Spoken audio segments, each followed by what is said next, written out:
Justice K T. തോമസിന് പത്മവിഭൂഷൺ നൽകിയതിനെതിരെ വിമർശനവുമായി മുല്ലപ്പെരിയാർ സമരസമിതി.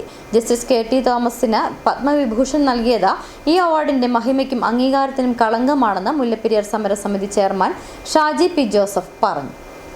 കേരളത്തിന്റെ പ്രതീക്ഷ കൈവരിക്കുവാൻ പറ്റുന്ന ഒരു റിപ്പോർട്ട് ഉണ്ടാക്കാൻ പറഞ്ഞു വിട്ടയാൾ തന്നെ പഴയ റിപ്പോർട്ടിനോട് കടമെടുത്തുകൊണ്ട് പണ്ട് തട്ടയും മേത്തയും കൊടുത്ത ആ റിപ്പോർട്ടിന്മേൽ ഒരു വെള്ളവും ചേർക്കാതെ അതേപടി നമ്മുടെ സുപ്രീം കോടതിയുടെ 5-അംഗ ബെഞ്ചിന് നൽകിക്കൊണ്ട് കേരളത്തിൻ്റെ പ്രതീക്ഷകൾക്ക് വിഘാതം സൃഷ്ടിക്കുന്ന ഒരു ഉത്തരവുണ്ടാക്കുവാൻ അദ്ദേഹം നടത്തിയ ആ വലിയൊരു പ്രയത്നം, അത് അല്ലെങ്കിൽ അദ്ദേഹം കേരളത്തോട് കാണിച്ച ആ വഞ്ചന ഒരു കാരണവശാലും കേരളത്തിലെ ജനങ്ങൾ മറന്നു പോകില്ല.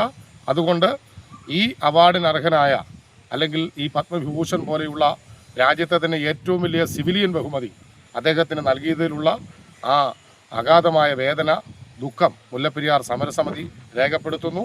ഇങ്ങനെയുള്ളവർക്കൊക്കെ ഈ അവാർഡ് നൽകുമ്പോൾ ഇത്തരത്തിൽ വളരെ പരമോന്നത ബഹുമതികളിൽ ഒന്നായ ഇതിനെയൊക്കെ കളങ്കപ്പെടുത്തുന്ന ഒരാൾക്ക് കൊടുത്തു എന്നുള്ളതിലുള്ള അഭിപ്രായം കൂടി, വേദന കൂടി മുല്ലപ്പെരിയാർ സമരസമിതി ഈ അവസരത്തിൽ മുന്നോട്ട് വയ്ക്കുകയാണ്.